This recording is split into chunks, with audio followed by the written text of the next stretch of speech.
Salut à tous, bienvenue dans cette vidéo qui peut vraiment changer votre manière de voir l'argent. Et je ne vous dis pas ça pour faire des vues ou vous vendre du rêve. Aujourd'hui, on va parler d'un sujet qui nous concerne tous. Comment devenir riche avec son salaire en 2026? Je sais déjà ce que certains pensent. Encore une vidéo qui promet monts et merveilles. Vous l'avez peut-être déjà vu, des promesses faciles, des systèmes flous, parfois même des arnaques. Mais attendez, ce que je vais vous partager ici n'est ni une formule magique, ni un schéma pyramidal douteux. Ce sont des principes solides, inspirés de Robert Kiyosaki, l'auteur de Père riche, Père pauvre. Avant de commencer, je veux vous raconter quelque chose de simple, parce que ça ressemble à beaucoup de parcours. Il y a quelques années, j'étais exactement comme vous. Je travaillais, je gagnais un salaire correct. Et pourtant, j'avais l'impression de faire du surplace. Chaque mois, c'était la même histoire. Payer les factures, mettre un peu de côté quand il restait quelque chose, puis recommencer. Et au fond, vous savez ce que ça donne. On pense que le problème, c'est le salaire, alors qu'en réalité, c'était notre façon de l'utiliser. Et c'est là que j'ai découvert Kiyosaki. Ça a fait tilt. J'ai compris un point clé. Devenir riche, ce n'est pas seulement une question de gagner plus. C'est une question de penser différemment et d'utiliser intelligemment ce que vous gagnez déjà. Dans cette vidéo, je vais vous donner 4 étapes cruciales et je les adapte spécialement pour 2026 parce que le monde bouge, les opportunités changent, les règles aussi et nos stratégies doivent évoluer. Alors prêt ? Aujourd'hui, on transforme votre salaire en véritable machine à créer de la richesse. C'est parti. Étape numéro 1. Changez votre mentalité. Si vous voulez vraiment devenir riche en 2026, je vais être très direct. La première étape, et probablement la plus importante, c'est de changer votre mentalité.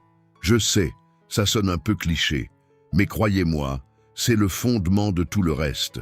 Robert Kiyosaki insiste beaucoup sur ce point. Pour lui, la différence entre les riches et les pauvres ne se situe pas tant dans ce qu'ils font, mais dans leur manière de penser.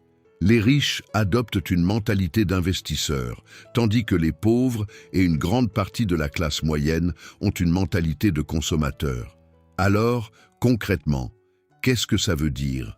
Imaginez 2 personnes qui reçoivent la même nouvelle, une augmentation de 500 € par mois. La première personne, avec une mentalité de consommateur, va automatiquement penser « Super, je vais pouvoir m'acheter le nouvel iPhone que je voulais. Peut-être aussi partir en vacances plus souvent. » Elle transforme immédiatement l'argent en dépenses, en plaisir immédiat, en confort présent. Et au début, c'est agréable. Mais à long terme, ça ne crée pas de richesse. Ça fait surtout augmenter votre niveau de consommation. La deuxième personne, avec une mentalité d'investisseur, va se poser une question complètement différente. Comment puis-je utiliser ces 500 € pour générer encore plus d'argent ? Elle cherche à mettre ce gain au service de son avenir. Au lieu de dépenses consommées, elle se concentre sur dépenses intelligemment ou investies. Elle pense rendement, intérêt composé, actif et stratégie. Et c'est là que tout bascule. L'une voit l'argent comme un moyen de consommer plus, l'autre voit l'argent comme un outil capable de créer de la richesse. Vous allez peut-être me répondre « Ok, c'est facile à dire, mais comment on change vraiment de mentalité ?» C'est une excellente question. Et je vais vous donner des méthodes concrètes, pas juste de la motivation. Premièrement, devenez conscient de vos pensées liées à l'argent. La plupart des gens prennent des décisions financières sans même s'en rendre compte. Ils agissent en pilote automatique. Donc, à chaque fois que vous recevez de l'argent, que vous avez une grosse dépense à faire ou même une décision importante à prendre, arrêtez-vous 10 secondes. Posez-vous cette question simple. Est-ce que je pense en consommateur ou en investisseur ? Cette seule habitude va progressivement casser vos automatismes et vous rendre plus lucide. Deuxièmement, éduquez-vous. L'argent n'est pas un sujet qu'on maîtrise par hasard. Plus vous apprenez, plus votre cerveau commence à voir des possibilités. Lisez des livres sur la finance personnelle, regardez des vidéos, suivez des cours, travaillez vos bases, budget Épargne, investissement, notion d'actif et de passif, gestion du risque. Plus vous comprenez, plus votre mentalité évolue naturellement, parce que votre vision s'élargit. Troisièmement, entourez-vous de personnes qui pensent comme vous voulez penser. Comme le dit souvent Jim Rohn, vous êtes la moyenne des 5 personnes avec lesquelles vous passez le plus de temps. Si vous êtes entouré de gens qui parlent uniquement de dépenses, de bons plans, de consommation, de gratification immédiate, alors votre cerveau recevra en permanence le même message. En revanche, si vous passez du temps avec des personnes qui discutent d'investissement, de stratégie, de création de revenus, cela déteint sur vous. Vous ne changez pas uniquement par volonté, vous changez aussi par exposition. Laissez-moi vous donner un exemple. J'ai un ami, appelons-le Marc. Pendant longtemps, Marc avait du mal à joindre les deux bouts. Il vivait dans le stress, et chaque fois qu'il recevait un peu d'argent en plus, il l'utilisait pour combler un manque, une facture, une envie, un achat. Un jour, il a décidé de rejoindre un club d'investissement local. Au début, il se sentait complètement perdu. Tout le monde parlait d'actions, d'obligations, de rendement, de stratégie. Pour Marc, c'était du chinois, mais au fil des semaines, quelque chose d'étrange s'est produit. Marc a commencé à penser différemment. Il ne voyait plus seulement les dépenses, il voyait les conséquences à long terme. Il se demandait, est-ce que cet achat va m'aider demain ou est-ce qu'il va juste me soulager aujourd'hui? Un jour, il s'apprêtait à acheter une console de jeu à 500 €. Il s'est arrêté net. Il s'est dit, et si j'investissais cet argent à la place, qu'est-ce que ça donnerait dans 1 an, dans 5 ans? À cet instant, il a compris. Il avait changé de mentalité. Aujourd'hui, Marc n'est pas encore millionnaire, mais il est sur la bonne trajectoire. Il investit régulièrement, il construit des habitudes et surtout, il voit l'argent autrement. Maintenant, je veux que vous fassiez un petit exercice tout de suite. Prenez une feuille de papier, divisez-la en 2 colonnes. Dans la première colonne, écrivez toutes vos croyances actuelles sur l'argent. Par exemple, il faut travailler dur pour gagner de l'argent. L'argent ne fait pas le bonheur. Les riches sont chanceux. Je ne peux pas investir. Je n'ai pas assez. Dans la deuxième colonne, réécrivez chaque croyance d'une manière qui reflète une mentalité d'investisseur. Par exemple, il faut travailler intelligemment pour que l'argent travaille pour moi. L'argent peut contribuer au bonheur s'il est utilisé avec stratégie. Les riches ont appris à voir et saisir les opportunités. Je peux commencer petit, mais je peux commencer maintenant. Faites cet exercice régulièrement. Changez une croyance par semaine. Et petit à petit, vous sentirez votre façon de penser se transformer. Retenez ceci, changez de mentalité. Ça prend du temps. C'est comme un muscle. Mais une fois que vous aurez adopté cette nouvelle manière de voir l'argent, les autres étapes deviennent beaucoup plus naturelles. Vous ne serez plus en mode survie. Vous passerez en mode construction. Alors dites-moi, êtes-vous prêt à penser comme un investisseur? Si oui, on passe à l'étape suivante. Étape numéro 2. Maîtrisez votre flux de trésorerie. Maintenant que nous avons posé les bases avec le changement de mentalité, passons à quelque chose de beaucoup plus concret. C'est ici que Robert Kiyosaki insiste énormément. Maîtrisez votre flux de trésorerie. Parce que oui, une hausse de salaire peut aider. Mais ce n'est pas le salaire qui vous rend riche, c'est ce que vous faites avec l'argent une fois qu'il entre dans votre poche. Alors, c'est quoi exactement le flux de trésorerie? En termes simples, c'est la différence entre l'argent qui rentre et l'argent qui sort. Beaucoup de personnes se concentrent uniquement sur gagner plus. Elles pensent, si j'arrive à avoir 200 € de plus par mois, ça ira mieux. Mais en réalité, le vrai levier, c'est: est-ce que mon argent me sert à construire de la richesse ou est-ce qu'il disparaît dans des dépenses invisibles? Imaginez votre argent comme l'eau d'une rivière. Si vous ne contrôlez pas le cours, l'eau peut se disperser dans 1000 petits ruisseaux, petits achats, petits abonnements, dépenses de confort, juste une petite commande. Et au final, il ne reste rien de solide. La richesse ne se construit pas avec des petites fuites. Le but, c'est donc de mettre votre trésorerie sous contrôle. Et pour ça, je vais vous donner des étapes claires, actionnables, que vous pouvez appliquer dès aujourd'hui. 1. Tracez vos dépenses pendant 1 mois. Pendant 30 jours, notez absolument tout. Et quand je dis tout, je veux dire tout. Le café à 2 €, la baguette, le trajet, les achats en ligne, la facture d'électricité et même les dépenses bêtes qui semblent insignifiantes. Faites-le sur une application, un tableau ou un carnet. L'idée n'est pas la perfection, l'idée, c'est la visibilité. À la fin du mois, vous allez être surpris. Souvent, on pense qu'on dépense raisonnablement, mais on se trompe. Le cerveau retient les gros postes et oublie les micro-dépenses. Classez vos dépenses en catégories. Une fois que tout est noté, classez. Par exemple, logement, alimentation, transport, loisirs, abonnement, santé, dette. Cette étape est essentielle parce qu'elle vous donne une vue d'ensemble. Vous arrêtez de subir votre argent. Vous commencez à le comprendre.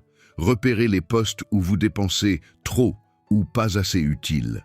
Maintenant, regardez catégorie par catégorie ou par une part disproportionnée. Qu'est-ce que vous pourriez réduire sans détruire votre qualité de vie? Peut-être que c'est trop de livraisons, trop de sorties ou des services inutilisés que vous payez chaque mois. Établissez un budget réaliste. Le budget n'est pas un système de punition. Ce n'est pas zéro plaisir, zéro envie. C'est mon argent va là où je décide. Un budget réaliste, c'est un budget que vous pouvez tenir. Si votre budget est trop strict, vous allez abandonner. On vise la durabilité, pas la culpabilité. Automatisez l'épargne et l'investissement dès le salaire. C'est crucial.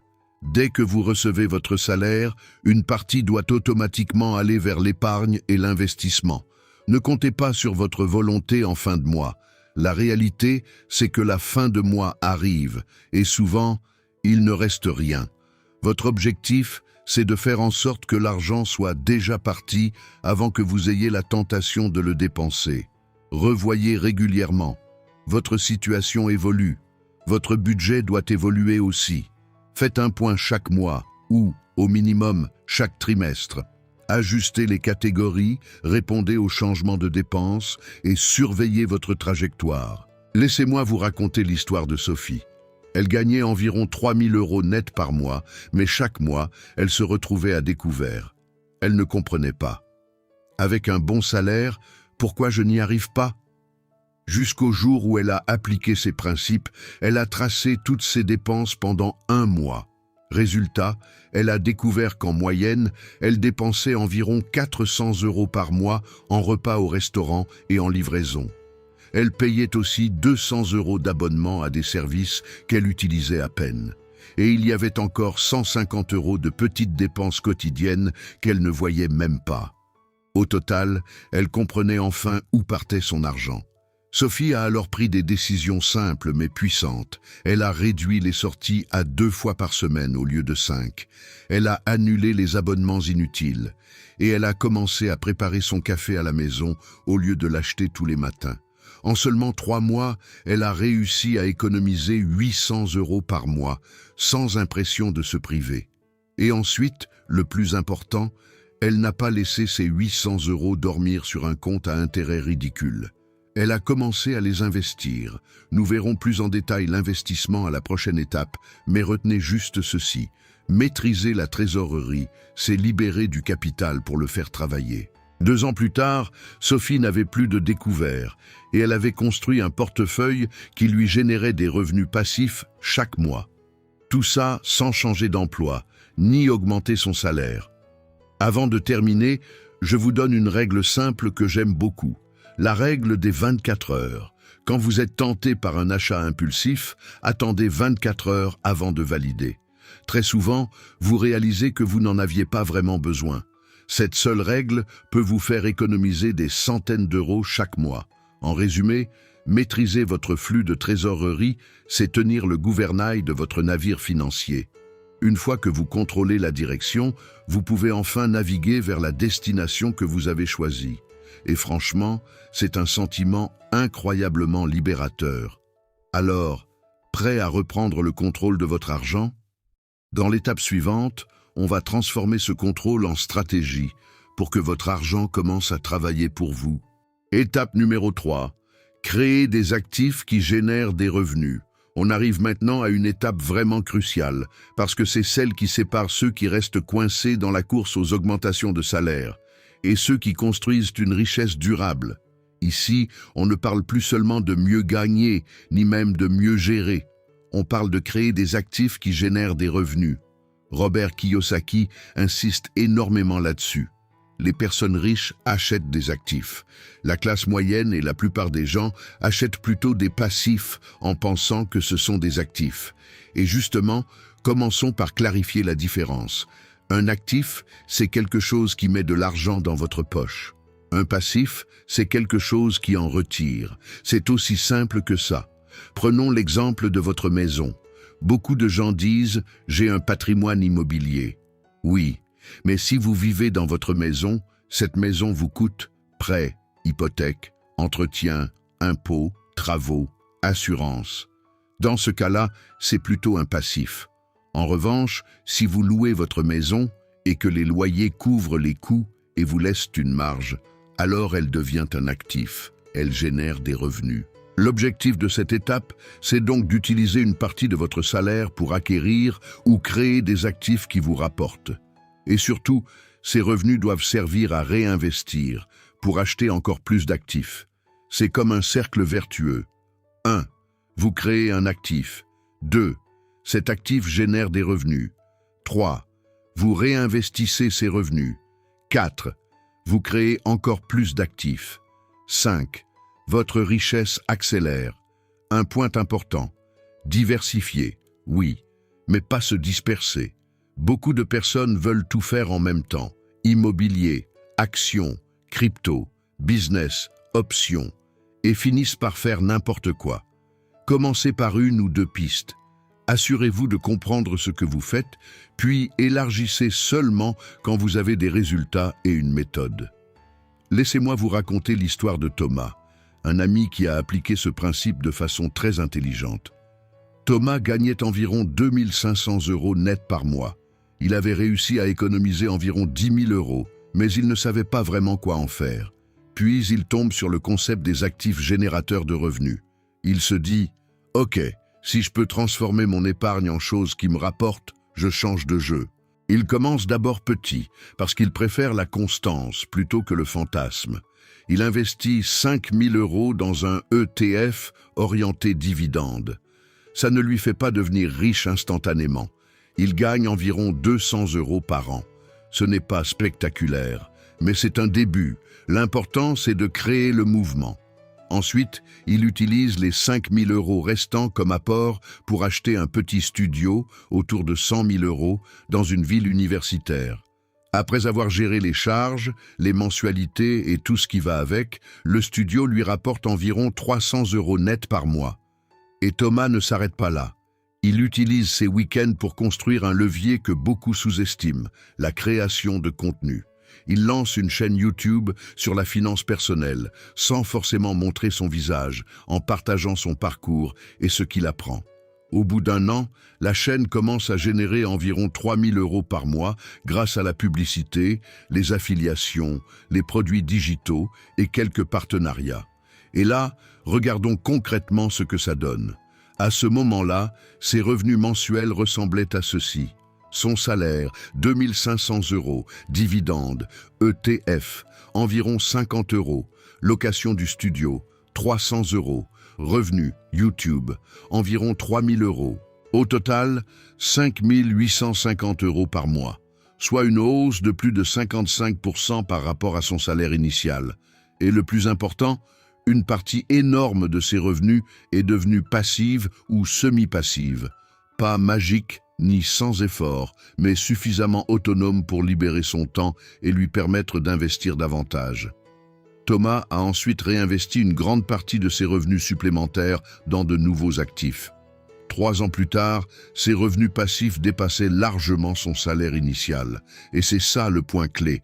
Vous pouvez le faire aussi, mais la clé, c'est de commencer, même petit, et d'être constant. Maintenant, je vous propose un exercice simple. Prenez une feuille et écrivez 1. Toutes vos compétences, même celles que vous sous-estimez. 2. Toutes vos passions. 3. Toutes vos ressources actuelles, temps, réseau, épargne, matériel, accès à des plateformes, etc. Puis demandez-vous, comment pourrais-je transformer une partie de tout ça en actif générateur de revenus? Une compétence peut devenir un service, puis un produit digital. Un savoir peut devenir une chaîne. Une épargne peut devenir un investissement. Un bien peut devenir une location. Un projet peut devenir un système. Retenez ceci. La création d'actifs, c'est un marathon, pas un sprint. Vous ne verrez pas toujours des résultats dès le premier mois. Mais si vous continuez à construire des actifs, les revenus s'additionnent. Et un jour, vous réalisez que vous n'êtes plus seulement payé. Vous êtes propriétaire de flux de revenus. Dans la prochaine étape, on va justement parler du dernier morceau du puzzle.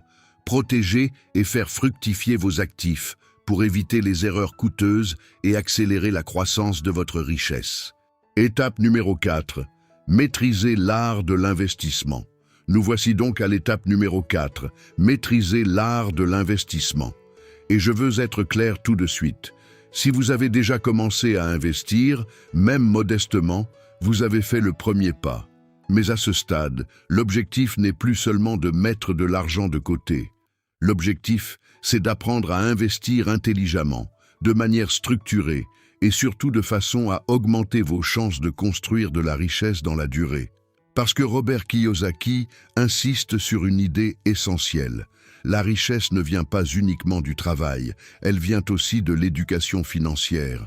Et l'investissement fait partie de cette éducation. Beaucoup de personnes pensent que l'investissement est réservé aux riches ou qu'il faut être expert pour y arriver. C'est une croyance fausse. En réalité, chacun peut apprendre les bases, comprendre les principes importants et bâtir une stratégie adaptée à sa situation. Alors, par où commencer? D'abord, il y a des règles simples qui protègent contre les erreurs classiques. Première règle, ne mettez pas tous vos œufs dans le même panier. Autrement dit, ne dépendez pas d'un seul actif, d'un seul secteur ou d'une seule histoire. La diversification, c'est répartir votre argent sur plusieurs classes d'actifs. Actions, obligations, immobilier, éventuellement matières premières ou d'autres supports. Le but n'est pas de tout prédire, mais de réduire le risque de dépendre d'un seul résultat. Deuxième règle, investir régulièrement. Au lieu d'essayer de timer le marché, on privilégie une somme fixe investie chaque mois. C'est ce qu'on appelle le dollar cost averaging. Vous investissez à des moments différents quand le marché monte et quand il baisse. Et même si certaines périodes peuvent sembler frustrantes, cette approche vous aide à lisser les fluctuations. Sur le long terme, les marchés financiers ont tendance à augmenter et l'important, c'est de tenir le cap. Troisième règle, pensez long terme. Les marchés peuvent être volatiles à court terme, mais la richesse se construit rarement en quelques semaines. Quand le marché baisse, il ne faut pas paniquer. Souvent, c'est à ce moment-là que l'on peut acheter plus bas. Pas pour espérer un miracle, mais parce que votre plan d'investissement continue. Ceux qui arrêtent à la première baisse ou qui vendent sous l'émotion passent souvent à côté de la croissance future. Quatrième règle, basez vos décisions sur des faits, pas sur la peur ou l'avidité. La psychologie est l'ennemi numéro 1. La peur vous fait vendre au mauvais moment. L'avidité vous fait acheter trop cher ou trop risqué parce que vous voulez rattraper. Donc, on avance avec une stratégie. On se fixe des objectifs, on suit un plan et on ajuste aux besoins. Cinquième règle, n'investissez jamais dans quelque chose que vous ne comprenez pas. Même si tout le monde en parle, même si ça a l'air facile, si vous ne comprenez pas le fonctionnement, le risque et la logique derrière l'investissement, alors c'est trop tôt. Apprendre fait partie du processus. Maintenant, parlons des options qui s'offrent à vous.